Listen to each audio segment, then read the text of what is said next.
In 2011, revolution swept the Middle East, but this seemingly faraway turmoil has cast a long shadow, because the very same political party whose member assumed power in June 2012 in Egypt has also been setting up front groups 5,000 miles away.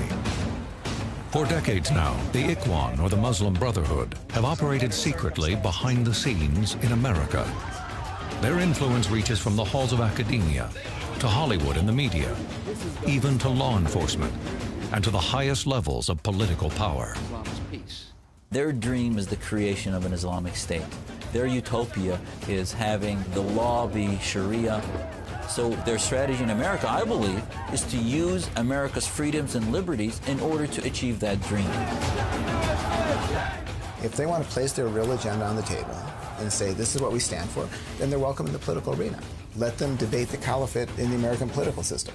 لكن لازم يعرف أن الإسلامي يؤمن بأن الكذب في المصالح جائز. Now that the United States government has acknowledged formally resuming contact with Egypt's Muslim Brotherhood, how much do we really know about this shadowy organization's activities here in the U.S.?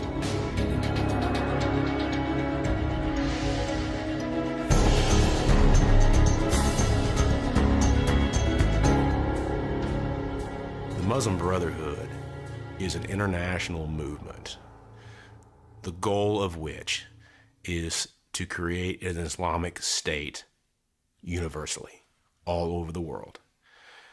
The Muslim Brotherhood operates in various countries around the world. And as we learned in the course of our investigation and our work, the United States was one of those. The Muslim Brotherhood started in 1928 by the founder, Imam Hassan al-Banna. May Allah be pleased with his soul. The environment where Hassan al-Banna was born, there was colonization of British troops in Egypt. There was a touch of westernization going on in the society with liberalism, and there was a sort of westernization. So he wanted to bring people back to Islamic values. The Muslim Brotherhood had twin strategies.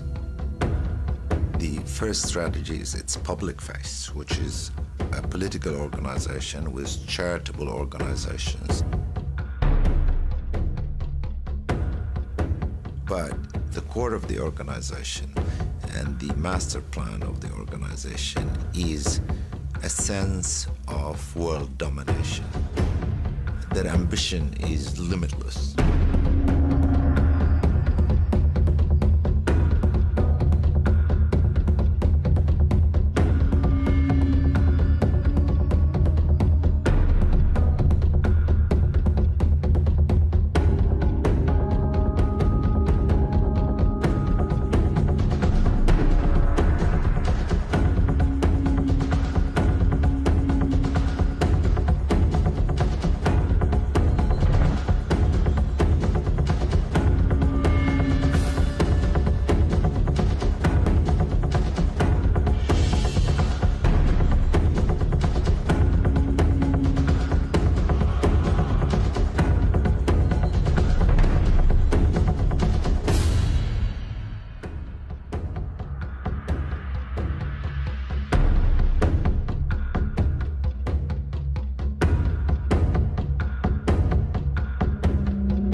ذهب إلى أوروبا ومنهم من ذهب إلى أمريكا وبدأوا يؤسسون عملا إسلاميا خافت الصوت في أول الأمر واستمروا يعملون فكان ما نرى في الغرب اتحادات الطلبة المسلمين.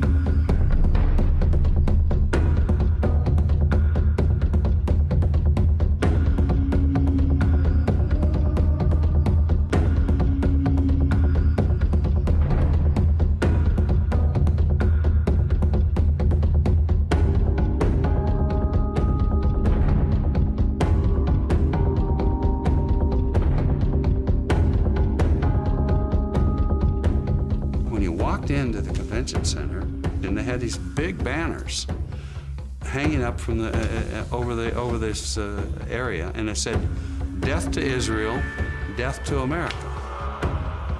One of the people who were working with me said, "You know what, Bob? These people are Muslim Brotherhood." I said, "What's that?" Now, in my mind, the Muslim Brotherhood is the mother of all Islamic organization of the 20th century, including Al-Qaeda.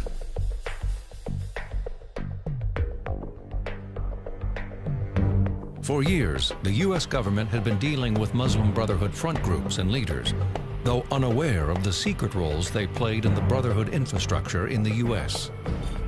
The West as we see today, instead of isolating the Muslim Brotherhood, actually engaging the Muslim Brotherhood as the organization that's moderate, and these are the Muslims we can talk to.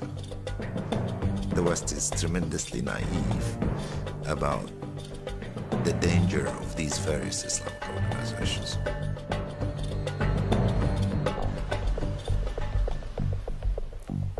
In the name of God, most gracious, most merciful, guide the leaders of this nation who have been given a great responsibility in worldly affairs. Guide them and grant them righteousness and wisdom. Siraj Wahhaj, a sometime leader and prominent speaker at events hosted by American groups connected with the Muslim Brotherhood, was chosen to give the first Muslim invocation before Congress in 1991. Here's Wahhaj in front of his own congregation long before his congressional appearance. Every day they would go to school and they put an American flag in front of these little babies, Muslim babies. I pledge allegiance to the flag of the United States of America and to the republic for which it stands. Bullshit!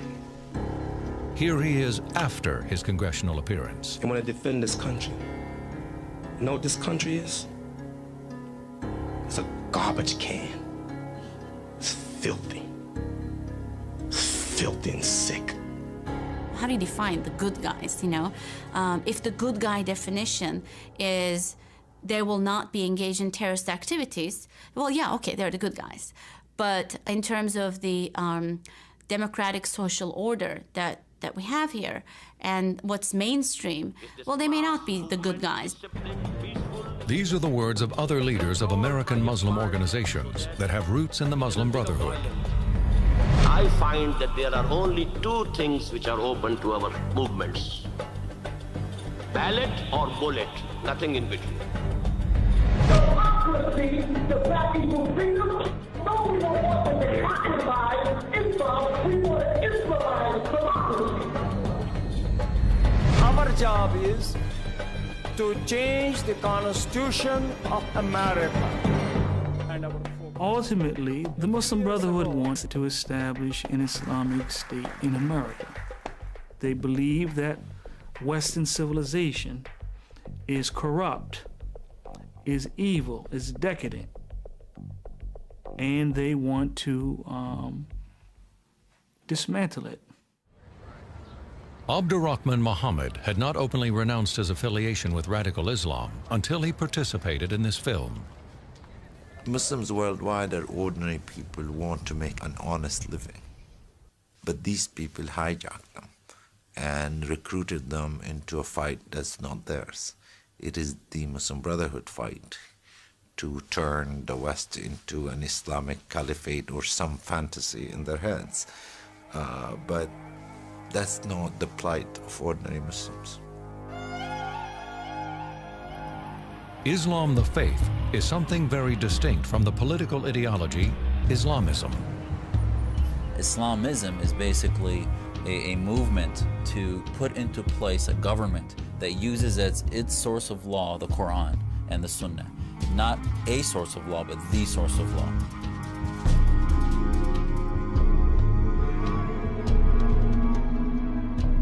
Political Islam believes that all the answers to every human condition is in the Quran, and there's no differentiation between religion and politics because religion is politics.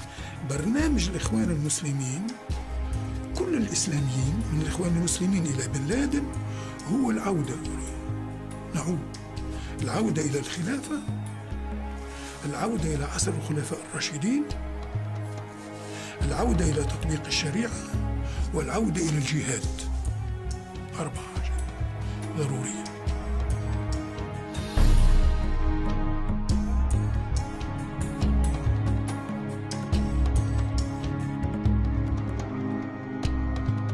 If you talk to normal people who are not involved in this stuff at all and talk about the establishment of a caliphate as being someone's long-term goal, you lose them immediately.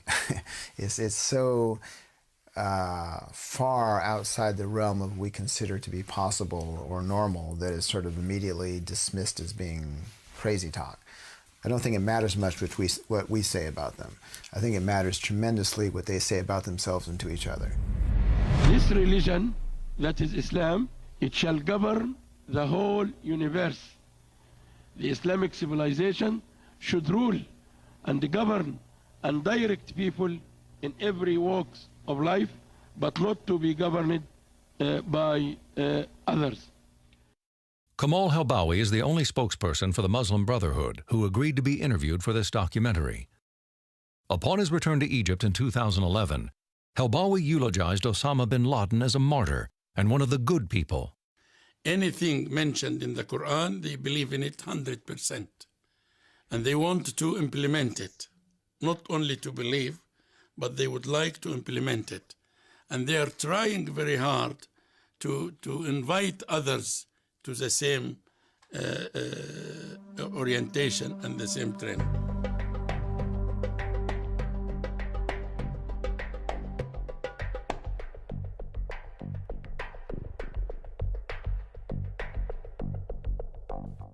Like Helbawi, Yusuf Qaradawi is a big proponent of dawah, a doctrine that mandates carrying out a variety of proselytizing activities, leading to the conversion of all non-Muslims to Islam. Here, Qaradawi tells an audience in Ohio about the group's goals to conquer the world, including the United States. فالفتح بالدعوة هذا ما نأمله إن شاء الله. سنفتح أوروبا وسنفتح أمريكا لا بالسيف ولكن بالدعوة. To realize its vision in America, the Muslim Brotherhood gave rise to a complex interlinked network of Islamic organizations. Groups that present a seemingly legitimate public face to camouflage their hidden U.S. agenda, with civic-sounding names echoing those created in the heyday of the Civil Rights era, such as the Muslim Students Association, MSA, the Islamic Society of North America, ISNA, the Council on American Islamic Relations, CARE.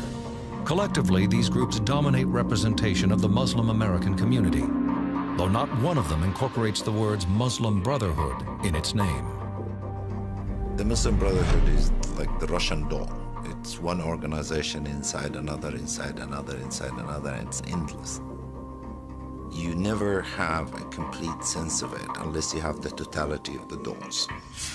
They are very, very clever if you are privy to their master plan. Our code name for the series of cases that I was engaged in from the late 90s through 2007 was codenamed Tangled Web. And I have always believed that one could not have come up with a more appropriate term, because that's what it was. This is the same conclusion the FBI had come to 20 years earlier. This is the headquarters for the Islamic Society of North America, just outside Plainfield, Indiana. Robert Stauffer managed an FBI investigation into Muslim Brotherhood finances in the 1980s. When I started looking at the source of this money and where it came from like Iran, Saudi Arabia, Libya, Afghanistan, Egypt, Kuwait, Malaysia, Pakistan. All these Muslim countries were sending money via wire transfers to the United States, to NATE. NATE, the North American Islamic Trust, served as a financial holding company for Muslim Brotherhood-related groups, including ISNA, the Islamic Society of North America. Its major source of funding came from Saudi Arabia and other Muslim countries. And we're talking millions and millions of dollars coming into NATE for distribution to individuals and to organizations and to purchase property. The purpose of all this money was underscored in one of a series of 1980s documents recently declassified by the FBI regarding the Muslim Brotherhood. The Ikhwan in the United States has as its ultimate goal political control of all non-Islamic governments in the world.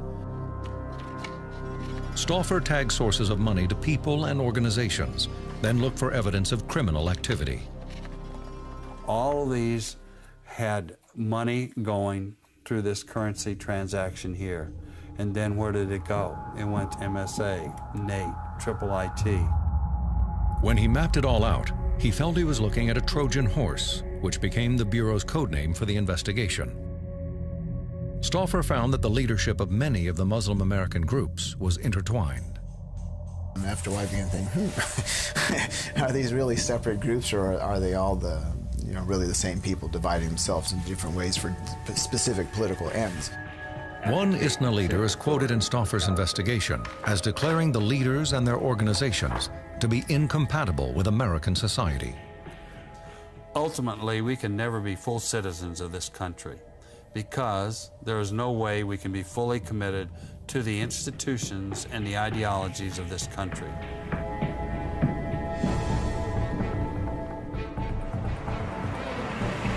The Justice Department ultimately closed down the FBI's investigations without filing charges. NATE and the other groups' status as religious and non-profit organizations gave them a certain amount of cover from law enforcement. Deception itself just needs to be exposed. In the same way that racism can't be just generically outlawed, it has to be exposed in order for it to be delegitimized. That's the only way these groups will end up becoming exposed through the disinfecting of sunshine. There's some good people in these organizations, and a lot of them themselves don't even know the inner workings of the Brotherhood. But you have to know the personalities who founded these things. You have to look at what they were calling themselves before they changed the name. You have to follow the paper trail.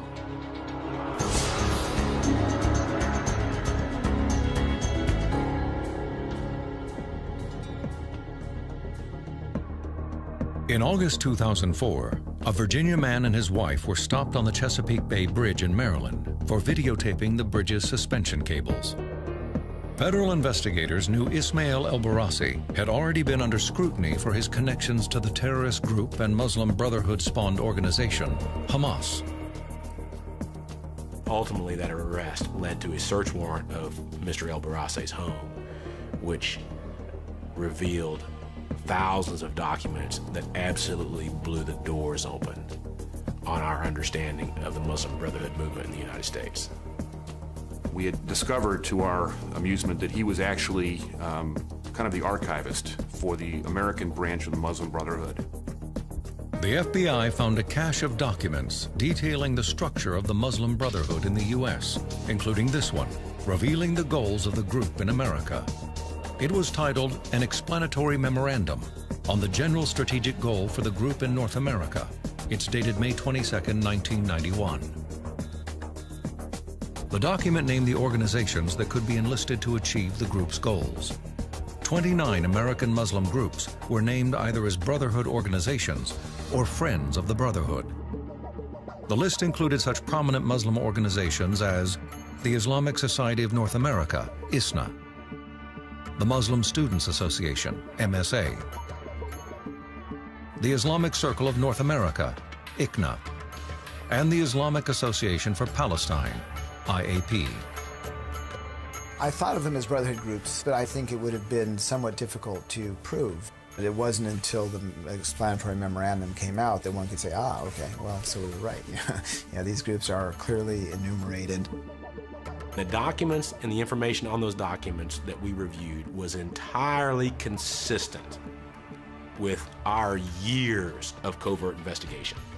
The fascinating thing to me is that they describe in some detail their thinking. In the United States, you need organizations. Therefore, we set up organizations. Boom, boom, boom, boom. And there they are. And I think that sort of the understanding of the American culture and the American political structure demonstrated by that is rather extraordinary. The organizations that were on that list represented a huge segment of the Islamic voice in North America at the time. The memorandum not only named names, it candidly revealed just how the Brotherhood viewed the United States as a target for conquest. The process of settlement is a civilization jihadist process with all the word means. The Ikhwan, which is what the Brotherhood uses to describe themselves, must understand that their work in America is a kind of grand jihad in eliminating and destroying the Western civilization from within and sabotaging its miserable house by their hands and the hands of the believers, so that it is eliminated and God's religion is made victorious over all other religions.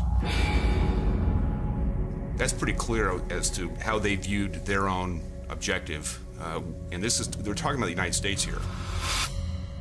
For the first time, that was almost direct proof of what we had long suspected about their true political goals with the United States. There was a systematic plan to establish an Islamist beachhead in the United States with the eventual goal of watching the United States crumble from within and establishing Islamic rule in this country. Something like the explanatory memo is a bonanza for the art of intelligence, because it actually is the target or the subject speaking in their own words about what they intend. You don't have to read too much into that. In their own words, these are examples of radical dogma presented to audiences across America. American society is not hardwired. The society doesn't have a rigid code. Alhamdulillah, we do have a code. We have a code. So that gives us an advantage, because they are like jello and we are like a knife. So there is jihad, the primary jihad, according to the Quran, is the jihad with the word. But there is jihad in the sense of fighting. There is no doubt about this. Islam is not a pacifist religion. Islam is a realistic religion. The only obligation that we have to live in this country is dawah. Because, why am I saying that? Because we are paying taxes. These taxes are going to killing people, our brothers and sisters. So we better have a pretty good justification for what's here. The end goal of everything that we're talking about is the establishment, the re-establishment of the Islamic form of government.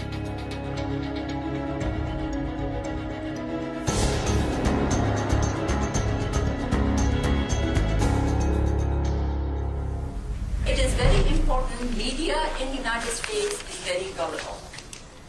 Okay? When they will see you have something, especially as a Muslim, if you have something to say, they'll come running to you and take advantage of that. We write the article itself. All we ask the reporter, write your name and it becomes yours. We're not after credit. Just write it, put your name on it, and it becomes yours. This is the best way. When you write the article, you tell them what's going to happen. الإخوان المسلمين في هذا يطبقوا استراتيجية جرامشي. جرامشي فيلسوف إيطالي لما كان في السجن فكر أن العمال الطبقة العاملة مش ممكن تأخذ السلطة السياسية إلا إذا أخذت السلطة الثقافية. يعني الثقافة متاعها انتشرت بين الناس بالإعلام والتعليم في كل مكان، وقتها تأخذ السلطة. You have people who are being deceived by a campaign of deception, brazen lies that are presented as the truth and abetted by those in government or in the media that embrace it and then ensure that it's perceived as the truth. Other documents found in Ismail el-Barassi's archive in 2004 provide more detail on the Brotherhood's tactics. This document reads, "No doubt America is the ideal location to train the necessary resources to support the movement worldwide, with its need for brothers who are trained in different fields, administrative, media, political, and others." We encourage Islamic centers to assign scholarship and give scholarship for 5 students every year. Imagine if we do it nationwide. 5 years from now, you will have an army of lawyers. You will have an army of politicians, and an army of journalists, an army of teachers who go to schools, universities, who can educate people about the history of Islam, the true Islam. What's you see so many organizations working on so many fronts to use our very system, the systems that they deplore, our democracy, our Constitution, our rule of law, our tolerance. That's what they use to exploit their message. That's what they use to protect themselves and to create a facade around them that would allow them to internally operate and seek to achieve their true, often unstated objectives. False accusations of racism and Islamophobia are routinely made against critics of radical Islam. When I was new on the editorial board with the Dallas Morning News, we had a scheduled meeting with Dr. Syed Saeed, who was at that time the head of the Islamic Society of North America, the largest Muslim organization in the country. Dr. Saeed came in and sat down with us and gave a long discourse about peace and tolerance and Islam and religion in America. You couldn't possibly object to anything he had to say. And his final message to us was, you journalists need to stand with us and help stamp out religious intolerance and bigotry. Great. And I asked him in the Q&A period, Dr. Saeed, if you really do believe in peace and tolerance, why do you have on your board, and I went through one by one the names of people who sat on his board, Muslim leaders, and pointed out the radical things they had said. One had spoken at the Death to the Jews rally outside the White House in 2000. I said, how do you reconcile your public stance of peace with that? Well, he got so angry, he shook his fist at me and said, this is like Hitler's Germany. You will repent of what you're saying.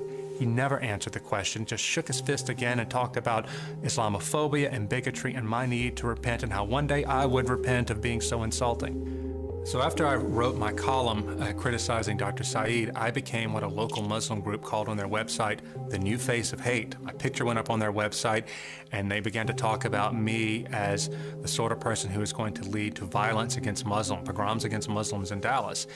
I signed on to their email listserv just to see what they were saying. With my own name, no deception there, they said we want to make Roger a joke in this town. It was very personal, but it taught me something about the way they work. They weren't willing to take me on and refute me factually or refute my logic. They wanted to run around behind the scenes and convince everybody that I was a raving lunatic who was going to get Muslims beat up here. What's disingenuous and why we keep falling for it is a mystery to me, is this idea that you can keep presenting little bits and pieces of your agenda, moving it slowly along, and crying foul every time something happens you don't like. Oh my God, you're being mean to us again. We can close our eyes and pretend it doesn't exist. We can call everybody a bigot or an Islamophobe if they even talk about it, but you're not going to solve the problem, and the problem's increasing exponentially. Even when Muslims speak out against radicalization in a congressional hearing, if they are not part of the Brotherhood legacy network, they are made into boogeymen.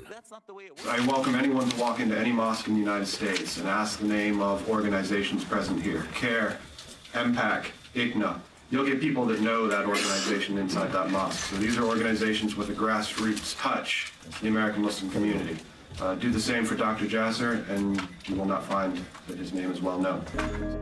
The campaign to smear Zuhdi Jasser went online with a Facebook profile that threatened his safety. The name of the page? Zuhdi Jasser is a clown and an Uncle Tom Muslim. They take somebody who is a respected person in the community, they demonize him rather than deal with the ideas. The others that may be fearful of speaking out will see that and say, look what happens to this guy when he speaks out, so we're not going to do it. At the end of the day, it's a moral corruption within a certain segment that is using our religion, hijacking it for a theopolitical movement that is not only domestic, but it is global.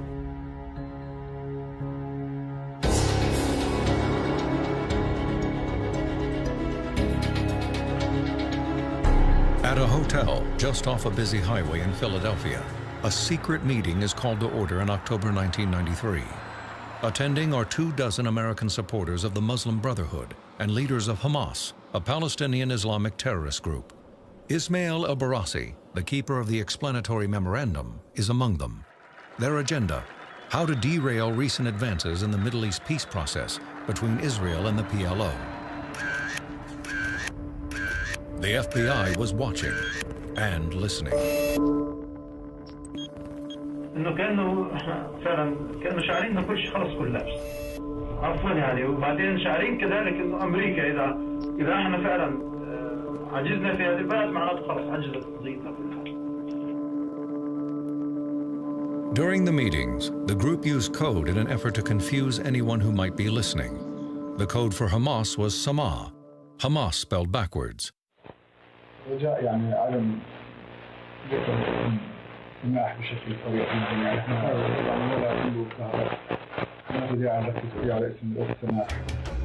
Hamas, a Muslim Brotherhood organization, at this time was carrying out acts of violence in Israel, including kidnappings, drive-by shootings, and stabbing attacks.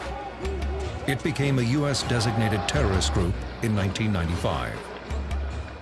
They even specifically discuss how do we keep ourselves from being defined as terrorists.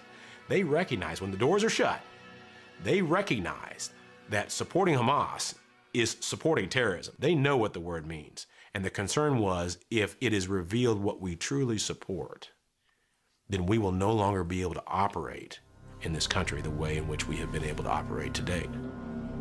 There were obstacles. First, how to market Hamas terrorism to Muslims. لازم تشكل لي رئيس الفلسطينيين والمسلمين في امريكا هو المقاومه. لازم نجلس مثلا المفروض نعمل هيك. طيب هذه اشكال حسب. And second, how to disguise Hamas's terrorist agenda for non-Muslims.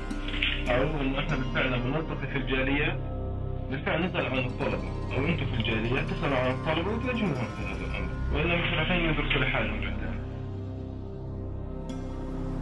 The men gathered here were responsible for Hamas fundraising, and the only way to open wallets was to win hearts and minds. Here you have individuals, their true political goal, which is to represent Hamas's interest in America, and they find that their constituency is too small, so they broaden the constituency to the entire Muslim population, which is the classic Islamist ideological tool, which is to take a local political conflict and broaden it to the entire Muslim ummah or community. For these men gathered in Philadelphia, the mission was just one campaign in a war. وحياة ربك الحرب خدعة، الحرب خدعة، وإحنا بنحارب صدق إحنا بنحارب عدونا قلب طيب، عمرنا ما فكرنا نخدع عدونا، حرب خدعة، اخدع، موت، اعمل حالك ماشي، وأنت ماشي هناك، السياسة زي ما نقول تكملة الحرب، السياسة حرب خدعة. الحرب خدع. War is deception. Once you accept the fact that the system that you're living under at the present time is illegitimate, okay, then you're prepared to do anything. Illegal, underhanded, deceptive. The whole thing is illegitimate. You're in a war. So all bets are off. Some of those attending this meeting would be generals in this stealth war.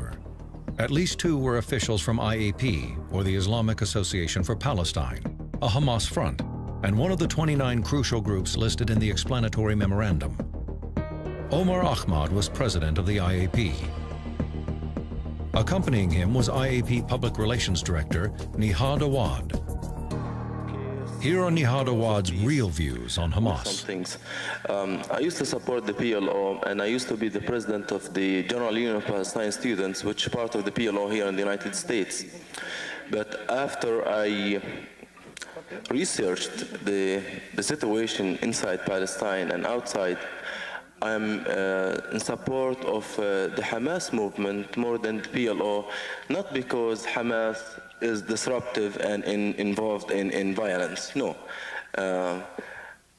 I know that this movement, as an Islamic movement, has not been objectively reported in the United States.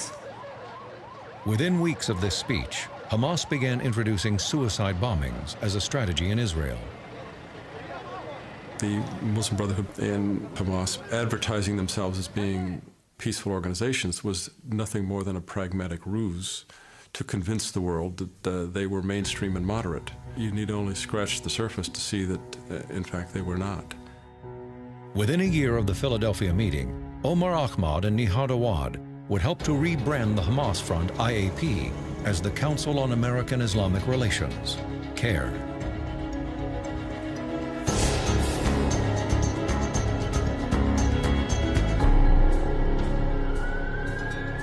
In July 2005, after deadly terror attacks in London, a coalition of Brotherhood-aligned Muslim American groups saw an ideal opportunity to hone their positive public image. They would issue a carefully worded fatwa, a religious decree against terrorism. Islam strictly condemns religious extremism and the use of violence against innocent lives.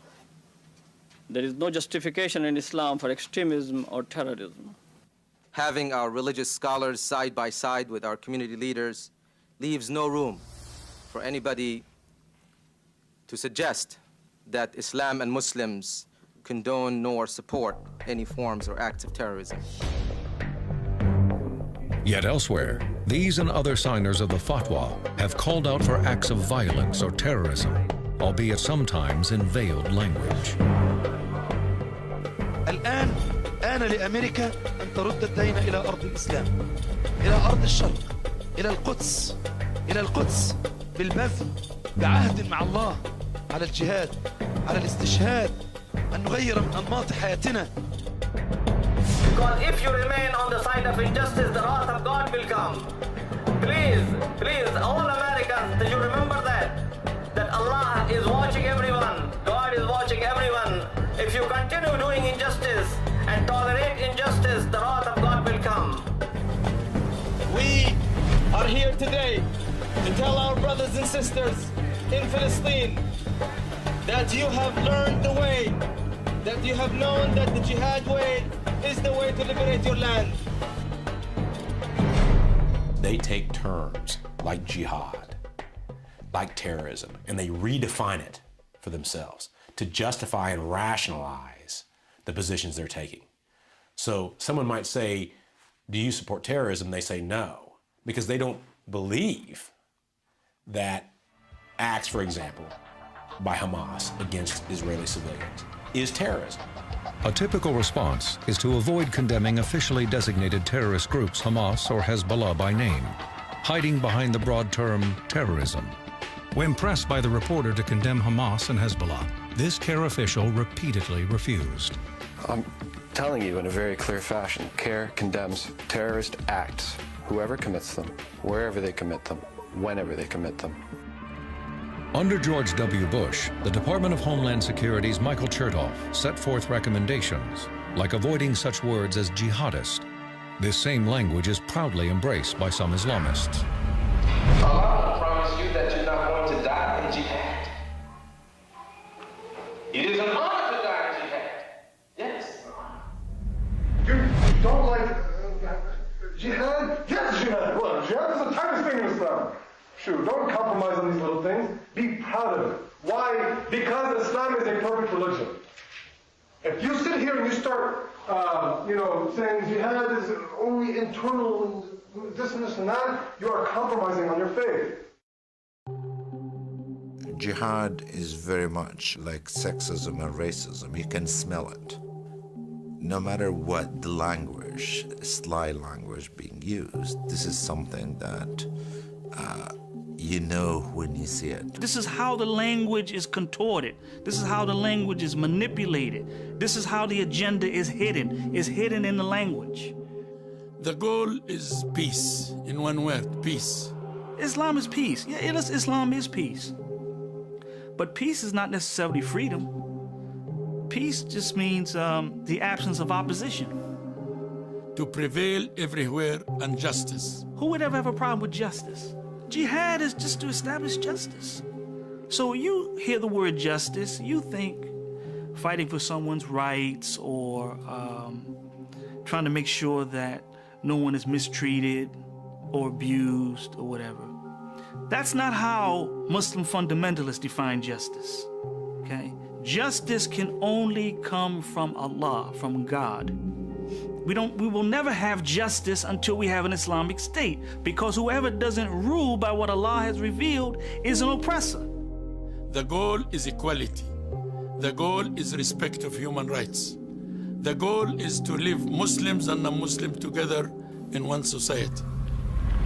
أيها الإخوة الكرام، إن القضية الفلسطينية ليست صراعا على حدود ولا أرض فحسب، بل هي صراع حضاري، منهج شيطاني يتزعمه يهود ومن يوالونهم، ومنهج رباني تحمله حماس والحركة الإسلامية جميعا والشعوب الإسلامية من ورائها.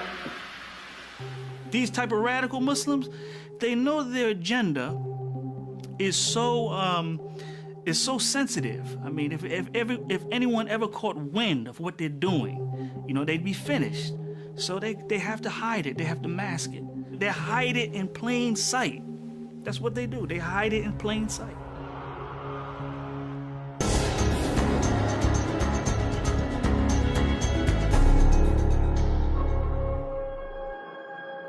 We have to change our attitude towards America.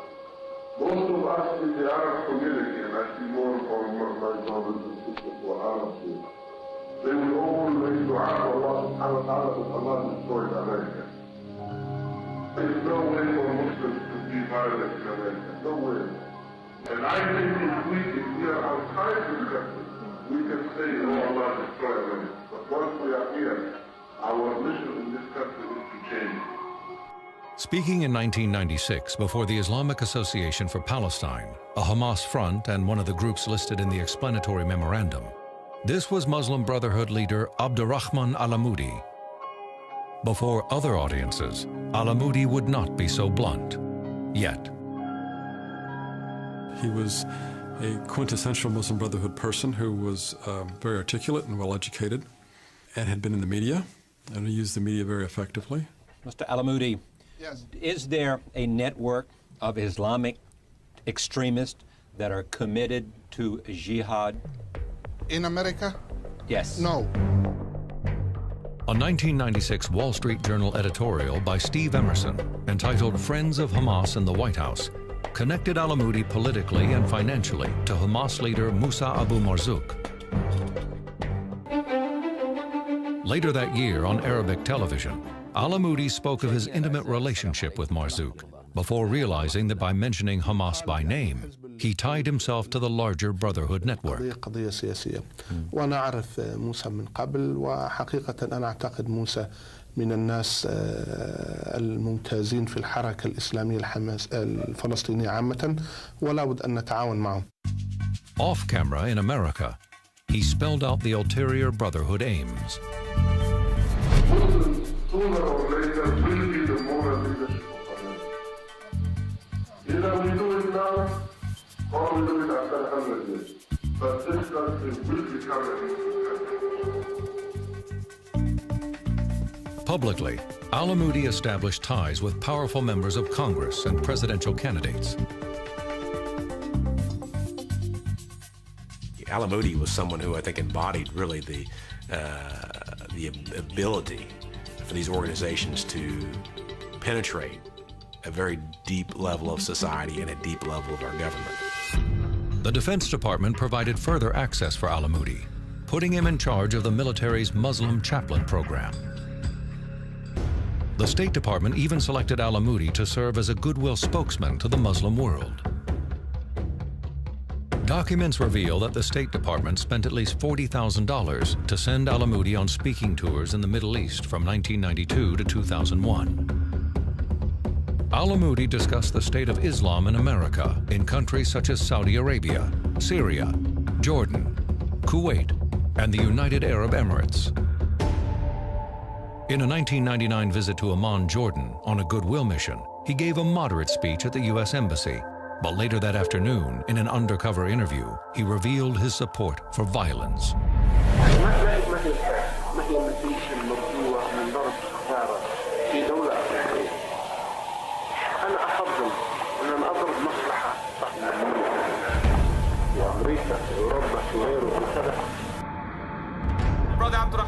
Back home a year later, Alamoudi finally merged his public persona and private allegiances at a Washington, D.C. rally just steps from the White House.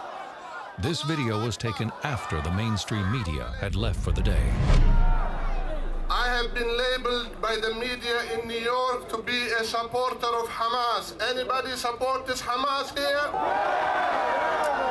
Hear that, Bill Clinton? We are all supporters of Hamas. Allahu Akbar. I wish they added that I'm also a supporter of Hezbollah. Anybody supports Hezbollah here? Takbir! Verbally supporting terror groups while shocking is not illegal.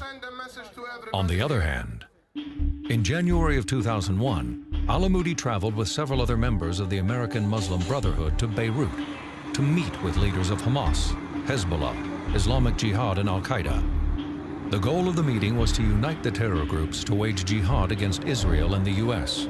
to secure Muslim control of Jerusalem. Beyond all of his other associations, Al-Amoudi was also close with the country of Libya, at the time designated a state sponsor of terrorism. He was a person we were monitoring in the same way that we monitor other people who are believed to be agents of foreign powers. In March 2003, Libyan President Muammar al-Gaddafi felt he was publicly insulted by Saudi Crown Prince Abdullah and recruited Al-Amoudi to work on an assassination plot against the Crown Prince. During a stopover in London in September 2003, British custom officials found $340,000 in cash in a briefcase with Al-Amoudi. U.S. officials later charged him with prohibited transactions with Libya, lying on immigration forms, and supporting terrorism. This Treasury document states Al-Amoudi had been an al-Qaeda fundraiser for years, while he was still meeting with countries on behalf of the U.S. He received a sentence of 23 years for his crimes. He declined to be interviewed for this program. However, in a written response, he made this startling admission from prison. I am, I hope, still a member of the Muslim Brotherhood organization in the USA.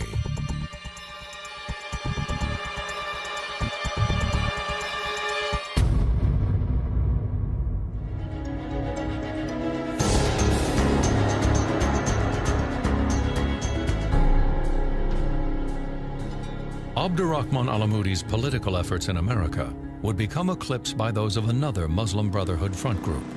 Immediately after the events of September 11, 2001, a coalition that included the Council on American Islamic Relations, CARE, and other Muslim Brotherhood front groups condemned the attacks. On September 16th, CARE took out a full-page ad in the Washington Post denouncing the attacks. Within hours, CARE's Nihad Awad was prominently positioned next to President Bush. The face of terror is not the true faith of Islam. That's not what Islam is all about. Islam is peace. How did CARE get this close to power? Since its inception in 1994, CARE, the Council on American Islamic Relations, established more than 30 chapters across the country. And since 9/11, CARE has achieved nationwide acceptance, from the inauguration of CARE Days in Houston and Tampa, to the support of mayors, governors, congressmen, and senators. In 2007, PBS's Ray Suarez did an uncritical report that whitewashed CARE's ties to radical Islam. He stated that, quote, there have also been claims that some members of CARE have terrorist links, but there have been no charges linked to CARE itself, unquote. That statement omitted the fact that 3 CARE leaders had been convicted on terror-related crimes by that time. CARE also befriends and defends Muslim Brotherhood spiritual leader Yusuf Qaradawi. If you look at Sheikh Yusuf al-Qaradawi, one of the most famous Muslim scholars in Cairo, Egypt, he has said unequivocally that people who commit suicide bombings and acts of terror are completely outside the bounds of Islam. In truth, for years Qaradawi has emphatically preached in support of suicide bombings. شهيدا ومن أجل هذا أجزت حتى العمليات الاستشهادية لأنه يستشهد في سبيل الله يقدم روحه على كفه في سبيل الله فنحن لا ننحي الدين عن المعركة لا بالعكس. In addition to enlisting the news media as defenders of CARE, CARE also shaped its message and image by intimidating America's entertainment ambassador, Hollywood. Hollywood has not been our ally. Hollywood has distorted the facts. Hollywood has shown freedom fighters as terrorists. Hollywood has done the work that Zionists could not done. CARE claimed that films intending to depict Muslims as terrorists were racist. The group protested movies like True Lies, Executive Decision, and 1998's The Siege. This grievance of these groups were given extraordinary play by the media. And that surprised us a bit, because here we had all of this data talking about what had happened already in America and what indeed might well someday happen. And yet the media felt obliged to give that kind of equal credence to the protest. CARE was even more successful when pressuring filmmakers to change the villains from Islamic terrorists to neo-Nazis in 2002's Sum of All Fears. The producer of that film, Mace Neufeld, said, "Before we had typed a word on paper, I was getting complaints." The director, Phil Alden Robinson, wrote CARE directly, "I hope you will be reassured that I have no intention of promoting negative images of Muslims or Arabs, and I wish you the best in your continuing efforts to combat discrimination." After 9/11, CARE was also embraced by some within the FBI and other law enforcement agencies. Joint sessions with CARE were held routinely throughout the country. I also am on the mailing list for my BlackBerry for CARE. Now, Mr. Hooper, I don't know what he does all day, but I know I get BlackBerries, must be 10 emails a day from CARE. And if I am not aware of what's going on at CARE, I will be at a loss. My record is clear. CARE is not a terrorist-supporting organization. That is my experience. That is my interaction. And if you want to promote that, you're on your own. While ingratiating itself with law enforcement, CARE simultaneously discouraged other Muslims from cooperating with authorities. In late 2008, in the course of the largest terrorism financing trial in U.S. history, CARE was officially described as a front group for Hamas by an FBI agent on the witness stand. Prosecutors named CARE as an unindicted co-conspirator in the trial. With mounting scrutiny, the FBI officially cut its ties to CARE, explaining its decision in letters to inquiring congressmen. Until we can resolve whether there continues to be a connection between CARE or its executives and Hamas, the FBI does not view CARE as an appropriate liaison partner.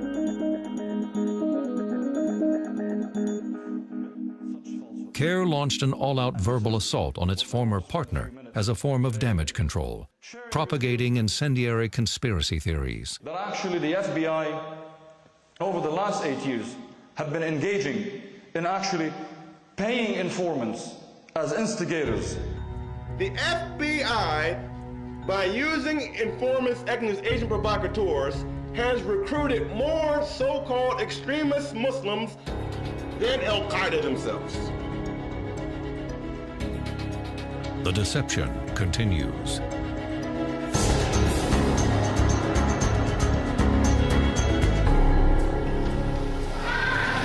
We need to establish this problem everywhere. You don't get in politics because it's the American thing to do. You get involved in politics because politics can be a weapon to use to aid the cause of Islam. Because of our tolerance of other faiths, we don't query Islamists. We don't probe into it as we do a political ideology. We give them the protection of religious freedom, when in fact it's a divisive, insurgent political ideology that threatens Western security, and yet we allow it to live under the bubble of protected religious speech and protected religious freedom. American culture is very tolerant, and it doesn't like to accuse people of things. You know, we like to give people a fair shake, and we're fair and honest people. And to that extent, we don't like to believe bad things about people without hard proof. Without hard proof. And the things that these groups are involved in, particularly Muslim Brotherhood, they're very difficult to prove. Many Americans want to be fair-minded, and if they're told by Muslim leaders, your suspicion means there's something wrong with you and you're probably a bigot, then all your defenses go down. The normal suspicion you might have over, well, wait a minute, what do you really believe here? What are you really after here? You become afraid to say it because you don't want to get marked as a bigot. Increasingly, American institutions are engaged in self-censorship to stave off false charges of Islamophobia. In August 2008, publishing giant Random House scrapped plans to publish a romantic novel about Muhammad and his child bride Aisha, after an academic advisor warned that the book might offend the Muslim community and incite violence. When Yale University Press published a book about controversial Danish cartoons that sparked deadly riots in 2006, it chose not to include the cartoons themselves for fear of inciting more violence. Comedy Central's animated series South Park drew death threats over its satiric depiction of Muhammad in 2010. This is a conscious strategy. It's to scream injustice, scream particular things so that people will never dare to ever question certain things. Being a bully helps. No one wants to deal with the bullies, so everyone says, let's just give them what they want. Let's, in a way, appease them so that they're not going to, keep banging, and they're just, let's just get them off our back. The Muslim Brotherhood-affiliated groups have been masterful in getting government officials to adopt their censorship campaign, such as refusing to even utter the term radical Islam. In the case of all three attempts in the last year, the terrorist attempts, one of which was successful, those individuals have had ties to radical Islam. Do you feel that these individuals might have been incited to take the actions that they did because of radical Islam? Because of? Radical Islam. There are a variety of reasons why I think people have taken these actions. It's hard. One, I think you have to look at each individual case. I mean, we're in the process now of talking to Mr. Shahzad to try to understand what it is that drove him to take the action he took. But radical Islam could have been one of the reasons? There are a variety of reasons why people... But was radical Islam one of them? There are a variety of reasons why people do these things. Some of them are potentially religious-based. Okay, but all I'm asking is if you think among those variety of reasons, radical Islam might have been one of the reasons that the individuals took the steps that they did. We see, you say radical Islam. I mean, I think those people who espouse a version of Islam that is not... Are you uncomfortable attributing any of their actions to radical Islam? It sounds like... No, I don't want to say anything negative about a religion that is... No, I'm not talking about a religion. I'm talking about radical Islam. I'm not talking about the general religion. Right, and I'm saying that a person like Anwar al-Awlaki, for instance, who has a version of Islam that is not consistent with the teachings of it, and who espouses a radical version. Could radical Islam have motivated these individuals to take the steps that they did? I certainly think that it's possible that people who espouse a radical version of Islam have had an ability to have an impact on people like Mr. Shahzad. Okay, and could it have been the case in one of these three instances? Could that have been the case? Yeah, could one of these three individuals have been incited by radical Islam? Apparently you feel that they could have been. Well, I think potentially incited by people who have a view of Islam that is inconsistent with... Mr. A.J., it's hard to get an answer yes or no, but let me go on to my next question. This has to do with... Islamic radicals deliberately but falsely portray the fight against radical Islam as a fight against all Muslims. This is not now a war on terrorism. We need to all be clear about this. This is a war against Muslims. It is a war against Muslims and Islam. Not only is it happening worldwide, but it's happening right here in America, that is claiming to be fighting this war for the sake of freedom, while it's infringing on the freedom of its own citizens, just because they're Muslim, for no other reason. A 2006 Canadian intelligence report finds that the single most radicalizing factor in motivating Muslims to commit acts of violence is the false claim that there is a war on Islam. It started in Europe, but now in America too, saying, well, you can't both be Muslim and American. And so your Muslim identity comes first. So the loyalty issue then becomes more with Muslims all over the world. Defending Muslim brothers and sisters was a crucial talking point for Anwar al-Awlaki, the bin Laden of the Internet. Prior to 9/11, the Muslim American Society, MAS, hired Awlaki to be the imam at the Virginia-based Dar al-Hijra Mosque. Once he moved overseas, Awlaki's language grew more violent towards Americans. القضية الثانية لا تشاور أحدا في قتل الأمريكان. قتال الشيطان لا يحتاج إلى فتوى. Awlaki's appeal was high among youth. Brotherhood-linked groups in the U.S., such as the Muslim Students Association, found on 400 campuses nationwide, are a gateway to that audience. I don't know this guy. I don't know what he did. I don't know what he said. I don't know what happened. But we defend Muslim brothers and we defend our Muslim sisters to the end. Is that clear?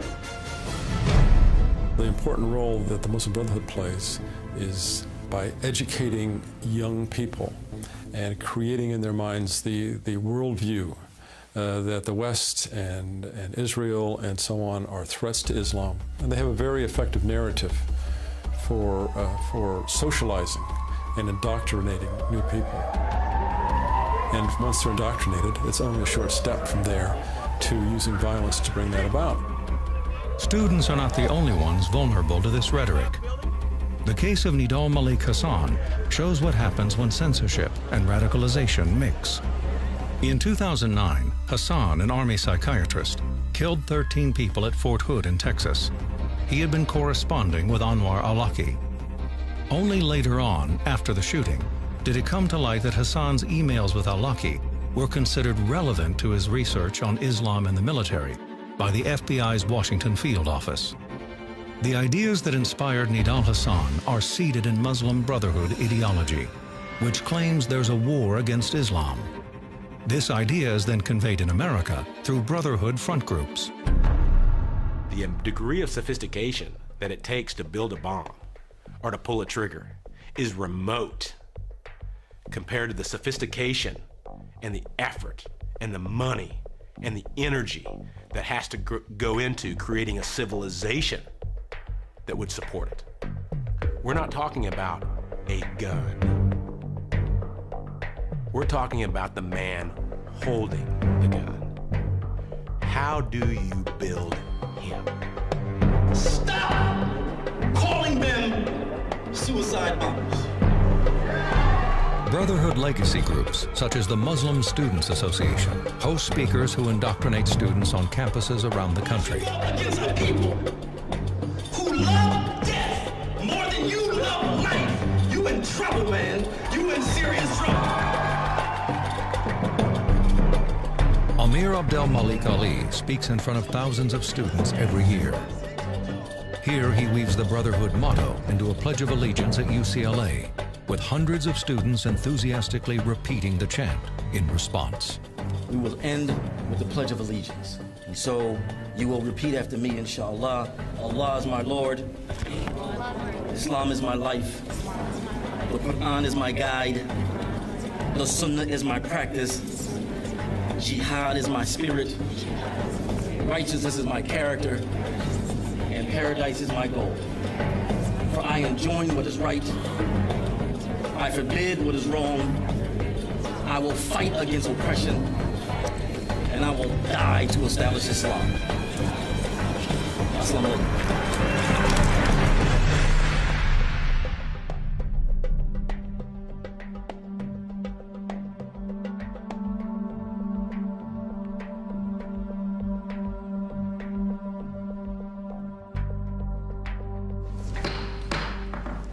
Good morning. Committees are meeting today to hear testimony on the threat posed by homegrown terrorists to our nation's military communities. As a retired military officer, I quite frankly find it frustrating that we're playing politics on threat assessment. We should be able to identify the enemy, know who they are, and call them for what they are, and it's violent, radical, Islamic extremism, and be able to identify that. We owe that to our troops to identify the enemy and make sure that they are aware of it to protect them. Secretary Stockton, are we at war with violent Islamist extremism? No, sir.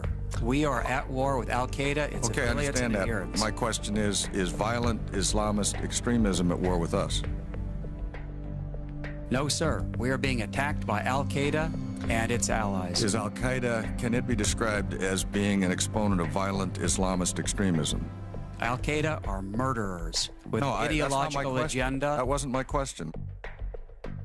My question was, is Al-Qaeda acting out violent Islamist extremism? Al-Qaeda is a violent organization dedicated to overthrowing the values that we intend to advance. Yes or no? Can I hear the question again? I'll make it as clear as I can. We are not at war with Islam. I didn't ask and that. It is I not. did not ask that, sir. I asked whether we're at war with violent Islamist extremism. That's my question. No, we're at war with Al-Qaeda and its affiliates. Al-Qaeda, how does Al-Qaeda define itself? Are they dedicated to violent Islamist extremism? Al-Qaeda would love to convince Muslims around the world that the United States is at war with Islam. That's a prime propaganda tool, and I'm not going to aid and abet that effort to advance their propaganda goals. Is there a difference between Islam and violent Islamist extremism? Sir, with great respect, I don't believe it's helpful to frame our adversary as Islamic with any set of qualifiers that we might add, because we are not at war with Islam. I understand that. I never said we were at war with Islam. One of the questions we're trying to deal with is the radicalization of Islam, is the radicalization of Islamic youth. And if we can't distinguish between violent Islamist extremism and Islam, then all this stuff about behavioral indicators doesn't mean anything. Well, let me ask you this question. Is it a behavioral indicator to put on your card that you're a soldier of Allah? A behavioral indicator that you have a copy of Inspire magazine on your desk? Question. That's not my question. My question is it a behavioral indicator to put on your card that you are a soldier of Allah, as Major Hassan did? We have behavioral indicators now that enable our personnel, our supervisors, to focus on detecting indicators of violent extremism that reflect the lessons learned from Fort Hood. Okay, is that a lesson learned? That if you put soldier of Allah on your card, that you ought to follow up and investigate that? We're training our supervisors to follow up on appropriate indicators and exercise the leadership they need in order to provide for effective reporting and intervention. Do you agree with the statement of someone representing the Department of Defense on the weekend after the shooting that it would be a greater tragedy to lose our program of diversity than what had occurred? Well, let me go back to something Chairman King said. I was trained up by Senator Moynihan. There was nobody less politically correct than Senator Moynihan.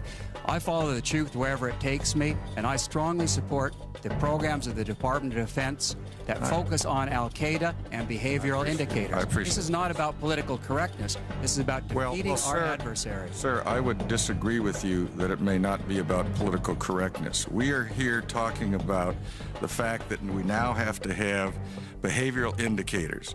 I agree with that.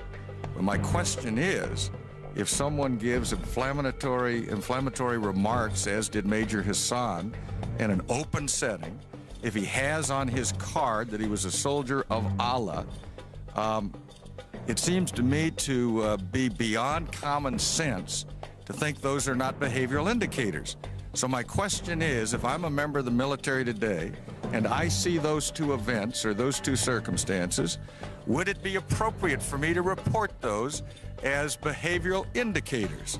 Now, that's not a question of whether or not you're being politically correct, sir. I'm asking to answer that specific question. If I'm a soldier and ask you that question, what do you tell me? Inflammatory rhetoric of the sort associated with Major Hassan that needs to be reported, and our officers are trained up now to report on that behavior. I thank you, and I appreciate that. Okay, the gentleman's time has expired.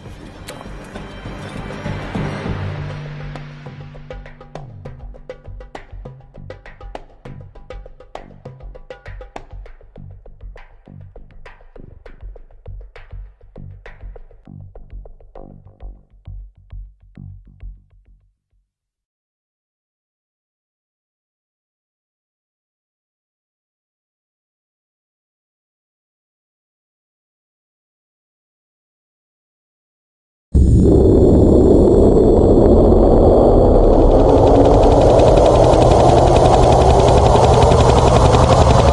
I wasn't raised in a Muslim home, my Muslim faith. Fifth of the people, just about, believe you're a Muslim. The facts are the facts, right? And so I have Muslim members of my family. And I wasn't raised in a Muslim home. I have lived in Muslim countries. So I have known Islam on 3 continents. The largest one. My Muslim faith. Muslims, I am one of them. The largest one. Muslim. I wasn't raised in a Muslim home.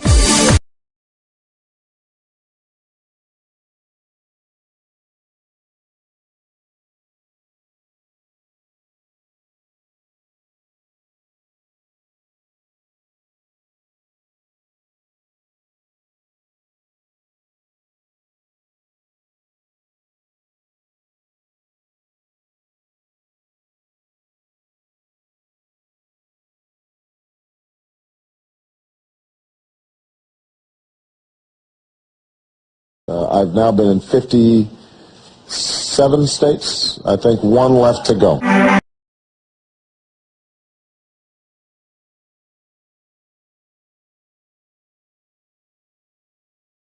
بلفور وعدهم بأن يبقى لهم أرض لليهود ودولة لليهود على أرض فلسطين. قد إيه اليهود دول أفسدوا إفساد عظيم جدا جدا جدا، لدرجة أن الحكام نفسهم ما لقولهمش حل، لم يجدوا لهم حلا إلا أنهم يبيدوهم. Throughout history, Islam has demonstrated through words and deeds the possibilities of religious tolerance and racial equality. اليهود هنا في فلسطين هذا من أروع ألوان البركة الحقيقية لفلسطين. يهلك هيك قرفة ناس لا عندهم لا دين ولا مبدأ ولا ضمير. It's easy to point fingers. أنا أستنكر ممن يؤمن بالتطبيع معهم، ممن يؤمن بالجلوس معهم، ممن يؤمن أن هؤلاء بشر ليسوا بشر وليسوا أناس. Palestinians to point to the displacement brought about by Israel's founding.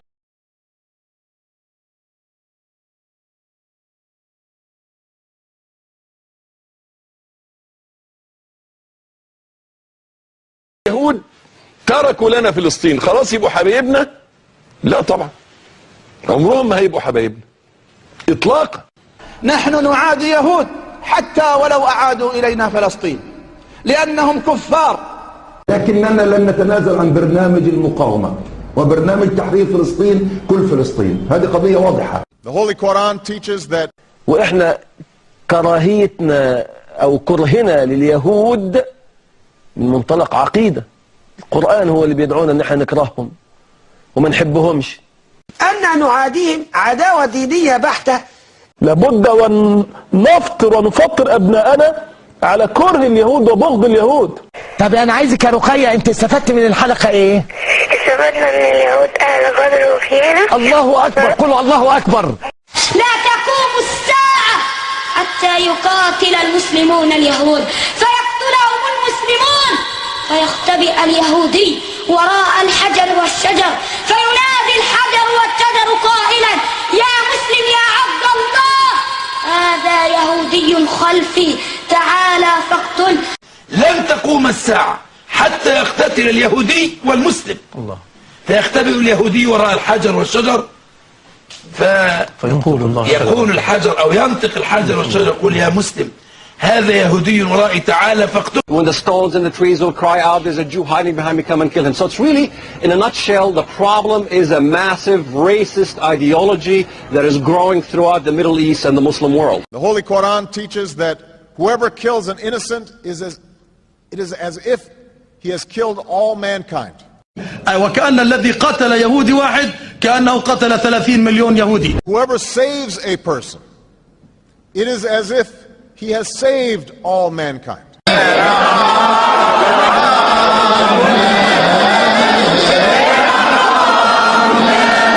Israel and Palestine living side by side in peace and security. Attacks on Christians in Turkey have recently been ferocious, including the torture and butchering of a group of missionaries in the town of Malatya. Both sides are going to have to make compromises. ومشروعنا النهائي فلسطين كل فلسطين. Both Both must overcome long-standing passions. Both.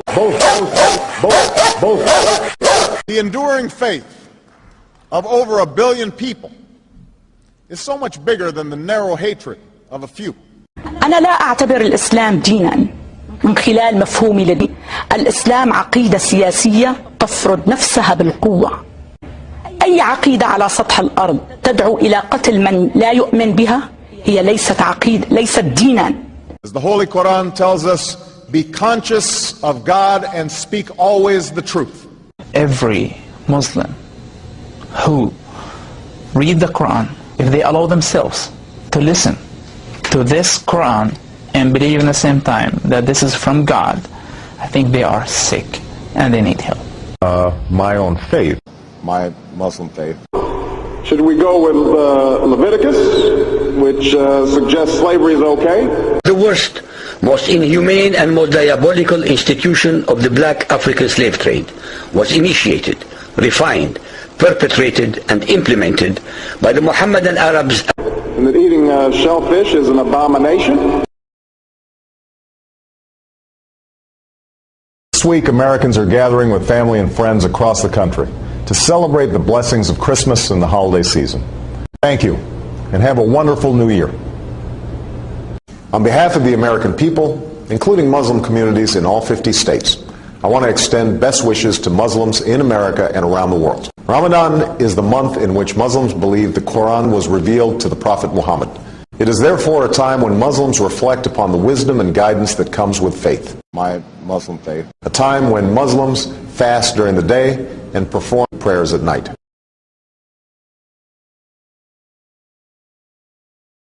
At the dawn of this new year, let us rededicate ourselves to that work. Let us reject the impulse to harden ourselves to others' suffering, and instead make a habit of empathy, of recognizing ourselves in each other and extending our compassion to those in need. That's why my administration is actively pursuing the lasting peace that has eluded Israel and its neighbors for so long. I'm a Christian.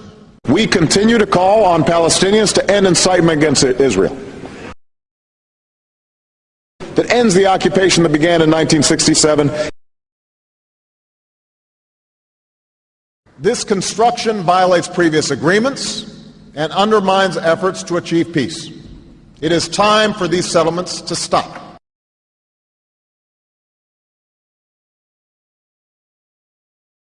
I do not believe Americans or Westerners in general, regardless of what country they live in, realize what they are facing with Islam. 2 weeks before the war, in the middle of May 1967, the rumor spreads and the world, even among friends. Today is Saturday, tomorrow is Sunday. بعد السبت بيجي الحد. After Saturday comes Sunday. After we finish with the Israelis, it will be the turn of the Christians, which is Sunday. And as a Christian, I cry. Or repeating vile stereotypes about Jews. اليهود سيكولوجيتهم الإرهابية هي أساسا سيكولوجية تنبع أساسا من حبهم للمال فقط، يعني الإله الوحيد أو الدين الوحيد لليهود هو المال. بأيدي من؟ بأيدي أرذل مخاليق في الأرض، أحفاد القردة والخنازير. والمتأمل يجد أن اليهود هم الذين قد استفزوا هتلر ودفعوه لاتخاذ هذه الإجراءات. To shoot rockets at sleeping children, or to blow up old women on a bus. That's not how moral authority is claimed. ولذلك أصبح الموت عند الشعب الفلسطيني صناعة.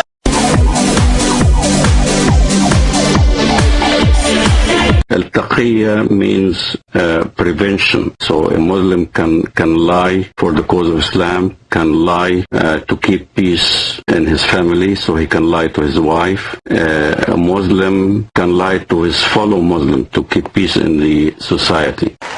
If there's an Arab American family being rounded up without benefit of an attorney or due process, that threatens my civil liberty. Every day, thousands of Christians are persecuted for their faith. Hundreds are martyred, about 1 every 3 minutes. They are not heroes or statistics, they're family. In over 40 nations around the globe, our family is assaulted for their testimony of Jesus Christ. God damn America!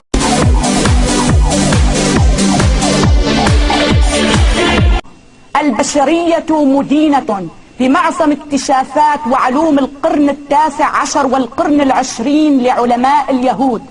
15 مليون مشرد في العالم جمعوا شملهم ووصلوا إلى حقوقهم بالعمل والعلم. The Muslims have never wavered in their goal, which really is, if they possibly could, to kill all of the Jews. I'm convinced of that. If radical Islamic fundamentalists had their way, we would have another Holocaust. There's absolutely no doubt about that. And I wasn't raised in a Muslim home. I am sick of Obama. You just do not get it.